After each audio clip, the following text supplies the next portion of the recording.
are back today for some more Pack Attack. And guys, welcome to Pack Attack Week. But more on that in a little bit. Because first we have to go back to last episode and take a look at how many likes we're at, which is 42. So that's going to put us at 4,200 stubs to go towards our packs after the game today. And when it comes to the stub bank, we made 4,540 stubs from last episode. And then we add on another 1,121 from our 3.8% interest rate. And that puts us up at 30,623 stubs in the bank. So now with that taken care of, let's elaborate on what this Pack Attack week is going to look like. I guess first of all, for those of you who might be new to the series this year, Pack Attack week is usually about the last week or so of a season. I play a new game of Pack Attack, release a new episode every day, and try and push for, whatever rating and ranked I'm trying to make it to before the end of the season. But after thinking about it for a little bit, I think this Pack Attack week is going to be for a little bit of a different goal, because where we sit right now, we're at a 660 rating, so like 700 isn't that far away. It shouldn't require a full week of grinding ranked to get there, at least I would hope so, but it's also a little far away.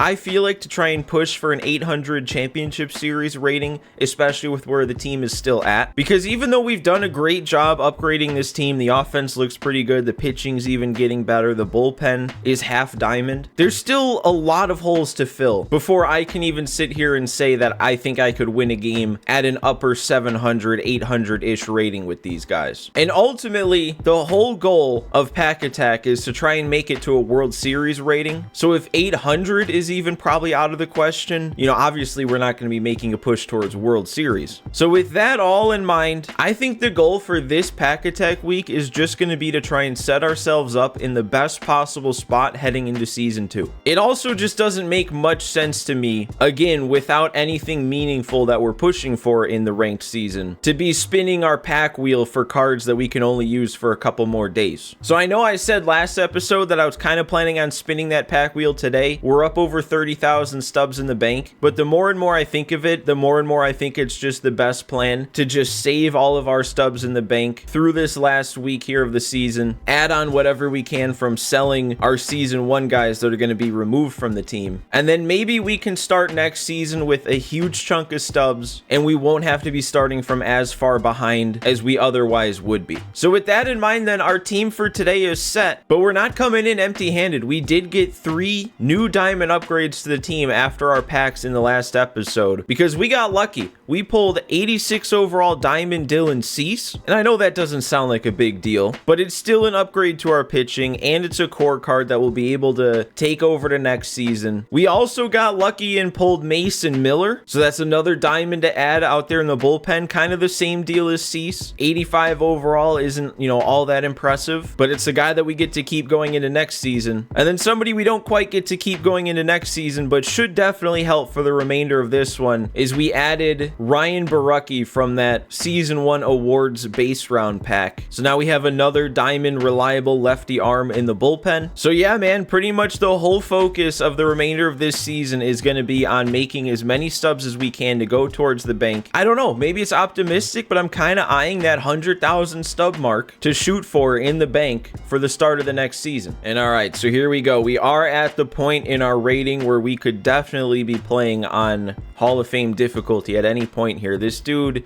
he had a couple boosts active and it looked like everybody was boosted, and he had a 99 on the mound, so who knows what this one's gonna look like. I just have to keep playing like how I've been playing. 81 and 63 record on the guy, so he's got plenty of games under his belt, plenty of experience. This definitely could be a game up on Hall of Fame. That's gonna be the first thing I check. And no, it is still on All-Star. Okay, I would assume that would help me.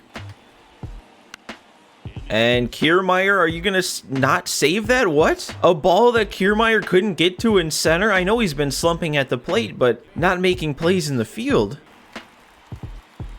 Oh yeah, I'm going to love that circle change. It is so slow. It's always been one of my favorite pitches to throw in the entire game, let alone with just Dylan Cease. Oh, we can't find the put away pitch though. He's got a bit of an eye. He's fouling pitches off like everybody does. And they're not saying he's going around. Okay, it's the trifecta. Oh, just have to fool him, I guess. That is not where I wanted that to go, but I think he was so far out in front of it, and that's why he didn't swing. That's got to be 2, right? That is 2. All right, nice play from Bobby Witt. Awkward swing, but we got 2 outs out of it. Basically a 1-2-3 inning. Let's see what we can do at the plate. I don't know, man. Tom Glavine's one of those pitchers that I don't feel like he scares me, but if you let him have a good game against you, he will have a good game against you. So I got to lock it in. Ooh, they let me hold up. He missed his spot. That's a leadoff walk after an 0-2 count also. Seager, that has to get past him. It's not going to get past him. It's not going to get any outs, though. Okay. Couple things going my way here to start. No, that was supposed to be a check swing. At least I missed it. I would have been even more upset if I made contact. And that's going to drop in. I got to send him 84 speeds. Got to be plenty on this. 3 straight. Well, I guess I was going to say 3 straight hits. That's not what it was. But 3 straight guys on base without making it out. And there's our first run of the game. And then Walker down the line. I'm going to try and get everybody up an extra base here. We're going to get... Oh, second base might be close. No, he didn't even throw it. And rushing... That's not going anywhere. I'm also kind of scared to move up to third with only 41 speed. So we'll take the run. A 3 spot in the first inning with only 1 out on the board. Ooh, okay. He finally put together a good at-bat on the mound. And then, the breaks keep coming in. I'm sending him home too on this. And we're going to get in there. Wow. Yeah, that one probably doesn't need to come around to score. That didn't need to get past him. Oh, and now he's hitting Bobby Witt. We're going to be sending a 9th hitter up to the plate here in this first inning. Come on, that's going to drop. I can't send him, though, even with 93 speed. But Kiermaier comes through, and we're batting around in the first inning.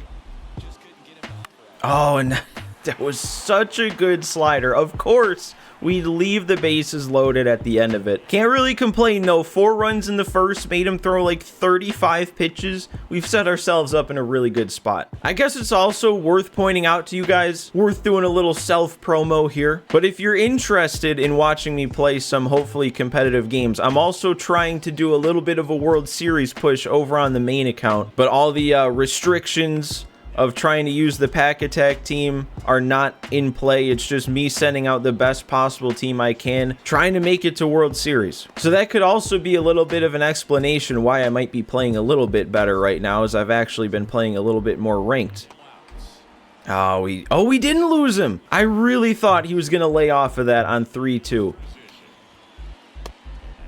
Yeah, I don't know, though, man. For the most part, he's got a good eye this inning. He led off with a double. The fact that he didn't quit after giving up 4 in the first makes me think that he's leaned forward in his chair and he wants to make this comeback. And we can't let him, and that's going to help right there. Okay, another rollover, though. Seager's got it. We're getting it over there in time. We don't let that leadoff double come around to score. All right, now let's just see if we can continue what I started last inning. We can't just, fall into feeling safe and not putting together good at-bats. We got to keep pouring it on. 4 runs over the course of 9 innings is not going to be enough. And what do I do right away? I make a bad swing on a pitch I don't even need to swing at on the first pitch of an at-bat. That's exactly what I'm talking about that I can't do. Oh my god, and I did it again. Is that really? I feel like I was doing a pretty good job of waiting back on that and hitting it the other way in the first, even if I was fouling it off. And then I do that. I really just came back after saying explicitly this is what I couldn't do, and I let him have a 5-pitch 1-2-3 inning. I mean, 4 runs with an 86 overall on the mound is not enough. That's not enough to feel safe. It's a good start, but when you don't follow it up with anything, it's not enough. And there we go. All right. As long as we can keep him doing this, Dylan Cease is pitching a good game. 4 runs feels more and more safe every inning we get through. Ah, man. Yeah, I don't know what it is all of a sudden. After that first inning, even if the timing's there, I feel like the PCI is a little off. That's always the issue with Glavine. He's not always the most difficult to time up, but sometimes the break... it has you missing it by just enough, and we do it again there. Same exact thing, just the other way, where I'm too far under it instead of too far above it. And again, 3 good timing swings, 3 bad PCIs, 3 outs in a row. I mean, I guess if you think about it, it's not like I really hit all that well in the first inning either. I just had a lot of luck. I mean, I drew a walk, and then I had the ground ball diving play that he couldn't quite get any outs on.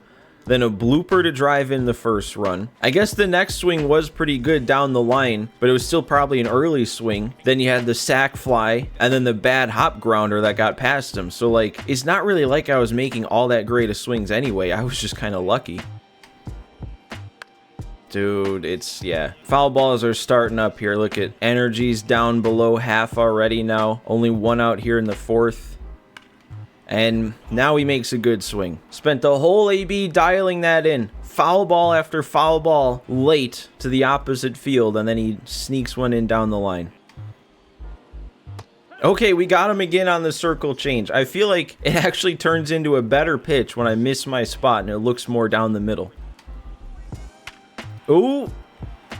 Okay, Jazz is going to keep it in front of him at least. There was no ball marker there. I didn't know what I should do about that. See, and this is what I'm talking about, though. 1 bad pitch here to Jorge, and it's a 1-run game.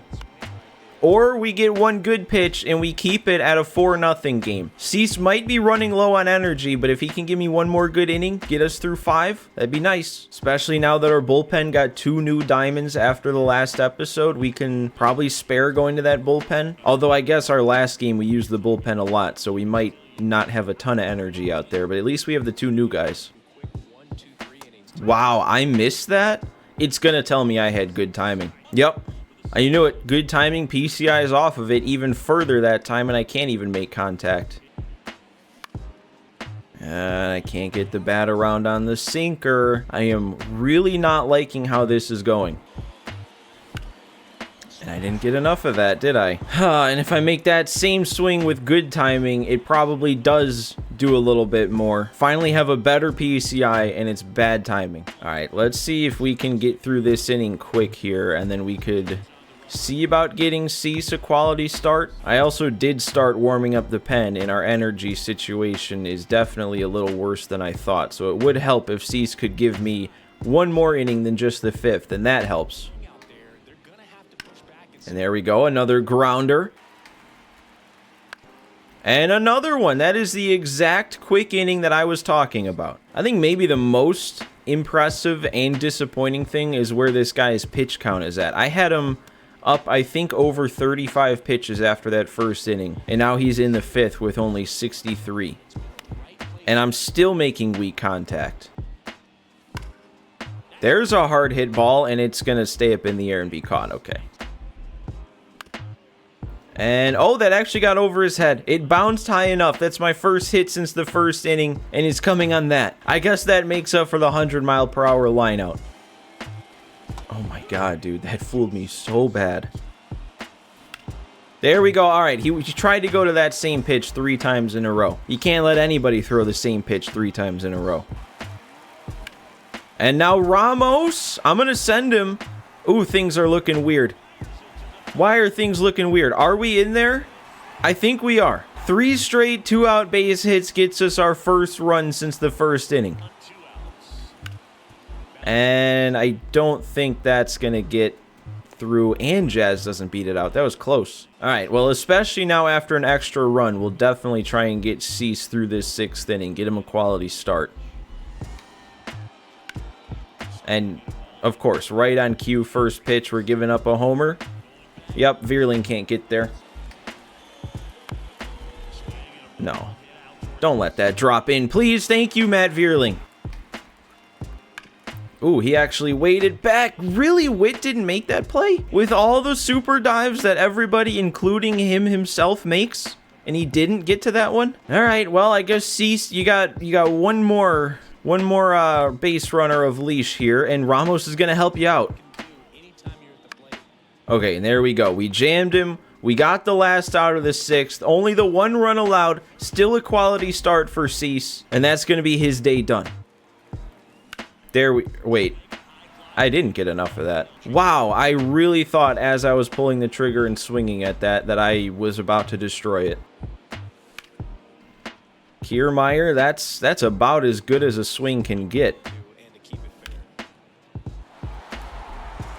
don't think I got enough of that one either. It's actually closer than I thought, but yep, another inning of nothing off the bat against Glavine. Okay, I'm going to Mason Miller now, one of our newest arms out there. We have 3 relief pitchers that have full energy going into this game, and we have 3 innings to cover, so all 3 of them need to give me 1 inning. And that should work. No. That is one of the most egregious foul balls I think I've seen this year. Out of all the bad ones, that's it. All right, I mean, we still put him away, but that turned into like an extra 5 pitches. And each pitch is precious here with the energy. Ramos, you need to make that play. You're a gold fielder. That is right there. Oh, come on, Seager. He's not going to get it there. That's 99 speed. That's 2 swings that should have been outs here to end the inning. We are already talking about wasting pitches, and now we're going to waste even more. All right, another rollover. Seager actually makes the play. Can't speak too soon. All right, he's finally going to a new pitcher, and this guy is not going to be all that much easier to hit. Well, actually, that was a really nice swing. It's just, of course, he's in the shift. That's got to get through. Yep. All right. I'm actually seeing Hobie Milner pretty well here. Ooh, and I just missed that. Oh, my God. If I could just figure it out by millimeters, this game would have been over so long ago.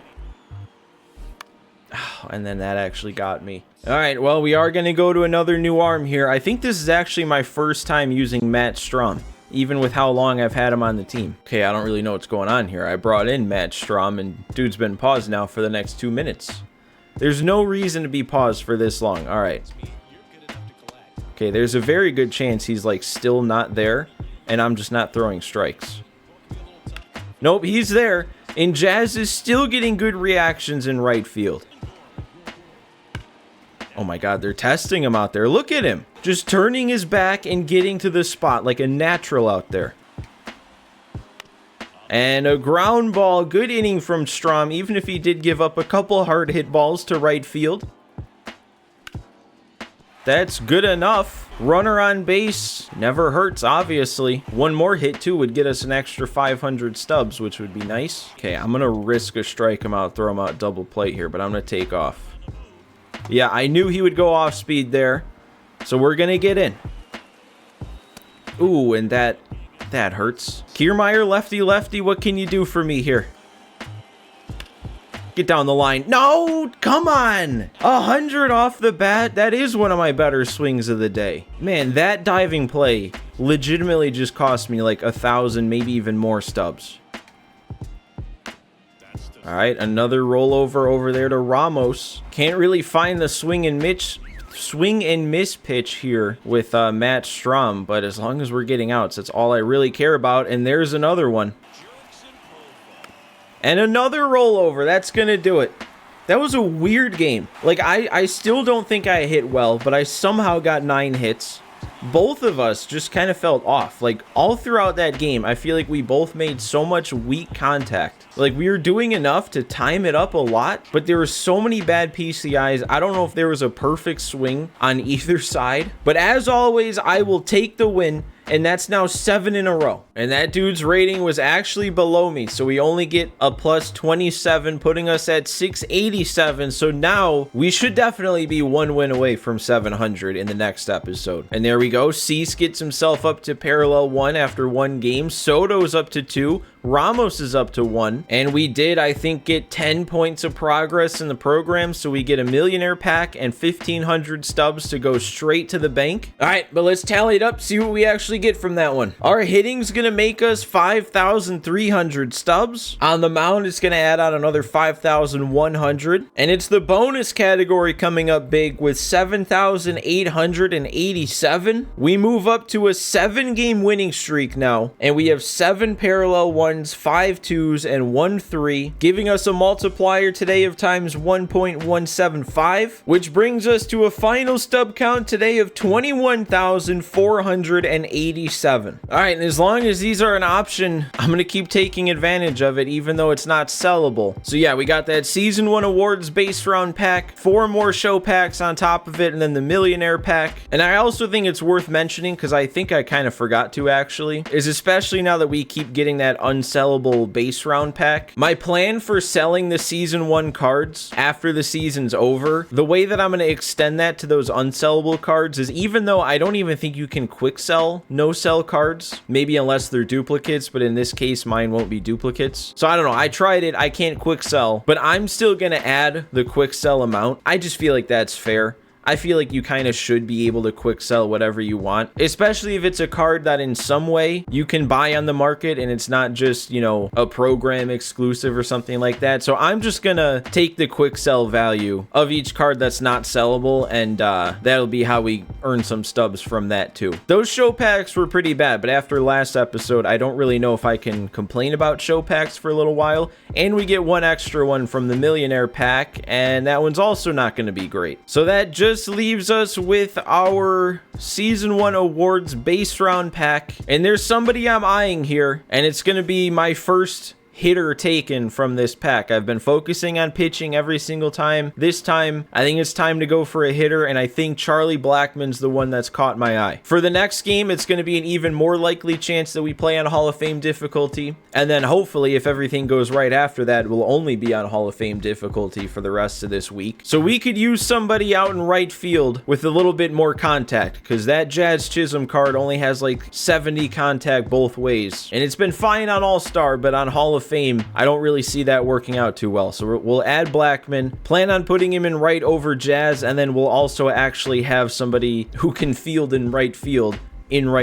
So there we go, another win in the books, some progress made in the rating and the program, and yeah, the whole focus is going to be on making stubs for the bank so that we can start out Season 2 with as many stubs as we possibly can. So again, as always guys, make sure you leave your like on this episode so you can add 100 stubs towards the next one. Don't forget to subscribe to the channel if you're enjoying the series, but thanks for watching another one today guys, thanks for stopping by, and I will see you next time.